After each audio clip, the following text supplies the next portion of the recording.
procedurës së zgjuar nuk e kuptojnë apo gjuhamtarët kanë gjuhën serbe, atëherë vlen për mbrojtësit, të dhe prokurorin, kur prononcohen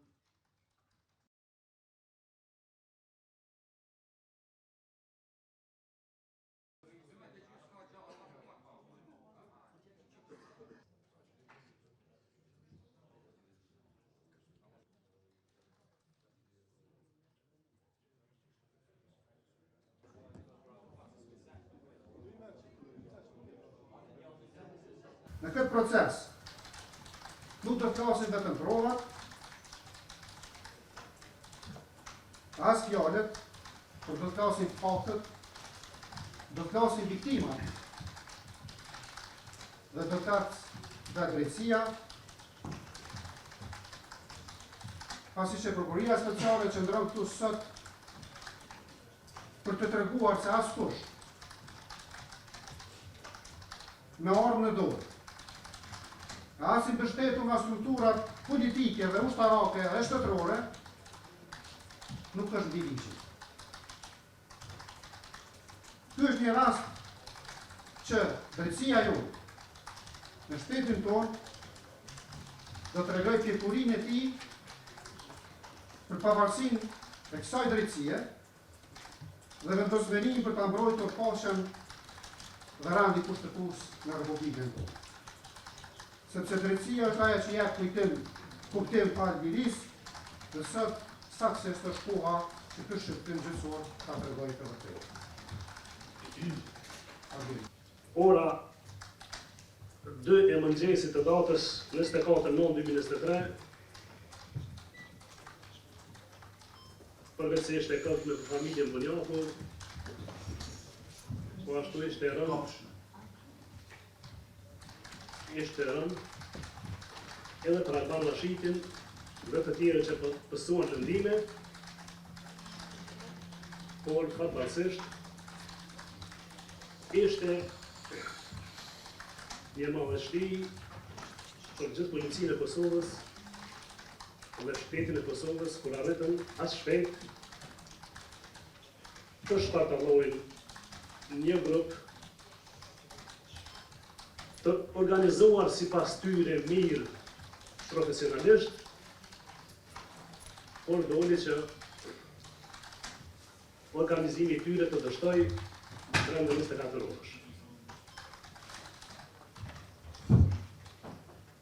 Të nderuar kryegjykës, ne paraqisim kërkesë pasurore juridike për të dëmtuar Alban Rashitin, i bashkangjitemi ndjekjes penale në gjithë forcën dhe mundin që kemi, e që kërkesa jonë pasurore juridike do të precizohet dhe specifikohet gjatë këtij gjykimi, eventualisht, nëse shohin ndonjë relevancë për propozimin e ndonjë prove të re, mbase kjo çështje është provuar e stërprovuar tani, e që gjatë gjykimit do të dëshmohet nga gjitha provat, sikurse ato materiale që prezantoi prokuria, të dëmtuarit, dëshmitarët e mbrojtur, dhe se kërkojmë nga trupi gjykues që përfundimisht tre akuzuarit prezent të marrin dënimin e merituar, e që shpresojmë që mos jetë në pak se burgim i përjetshëm, po ashtu të filloj sa më parë dhe gjykimin në mungesë i kryeterroristit Milan Radojčić dhe të tjerë që tani nuk janë prezent. Kjo fjale imja nuk është një fjallë e zakonshme në salën e gjyqit. Është një thirrje për drejtësi, për banje akti terrorist, akt qyqar, që nuk ka synuar vetëm jetën e njeriut, por e ka synuar edhe zhvërën e shtetit tonë.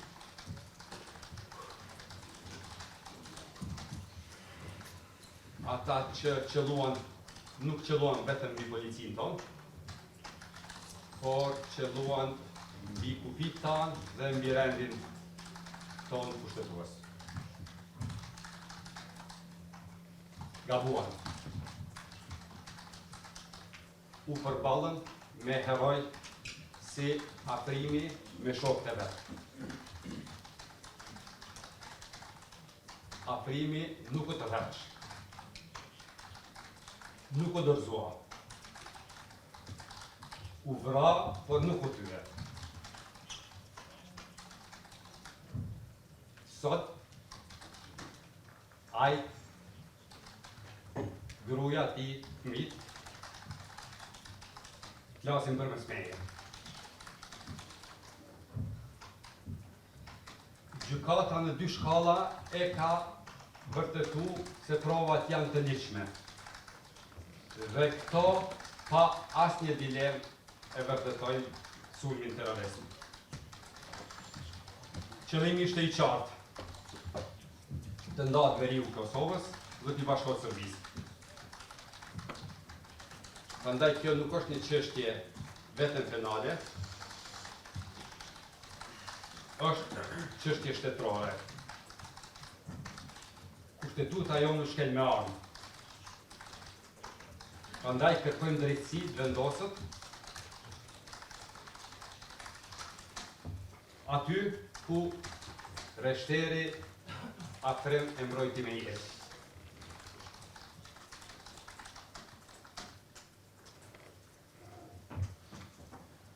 Gjykatë nderuar, si përfaqësuesi i palës dëmtuar, kërkoj që të akuzuarve t'ju ikën gjitha drejtat e parapara me ligj. Madje, nëse ka hapësirë ligjore edhe të diskriminohen pozitivisht, nuk ka avokatja tavolinë, jepën një tavolinë ndihme. Por në fund, kërkoj që dënohen me burgim të përjetshëm. Ky burgim është minimumi që i takon gruas dhe fëmijëve të Afrim Bujakut. Dhe ky është minimum që na takon gjithë njerëzve në Kosovë. Paraqesim pas kërkesës pasurore juridike. I bashkangjitëm ndjekjes penale dhe mbi gjitha gjykatën nderuar kërkoj që sa më shpejt filloj gjykimin në mungesë edhe i të akuzuarve të tjerë. Faleminderit. Faleminderit. Në qenë se kam paraqitur fjalën hyrëse prokuroria dhe përfaqësues e palës të dëmtuara, do të shkojmë një pauzë 10 minuta dhe vazhdojmë me paraqitjen e fjalëve hyrëse nga mbrojtja e të pandemrit. Ndërkohë një fjalë hyrëse